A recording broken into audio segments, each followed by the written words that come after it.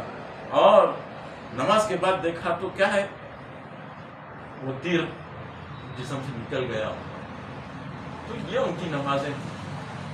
ابو بکر صدیق رضی اللہ تعالیٰ عنہ جب نماز پڑھتے تھے, تو جب کھلے میدان میں نماز پڑھتے تھے, جنگل بیابان میں نماز پڑھتے تھے, یا کہیں بھی اکیلے تنہا نماز پڑھا کرتے تھے, تو سارے پرندے آپ کے اوپر آ کے بیٹھ جایا کرتے. پرندے کہ ایک سوکھا درخت کھڑا ہوا ہے, ایک پیڑ کھڑا ہوا ہے, انسانی حرکتیں نہ تھیں ان میں.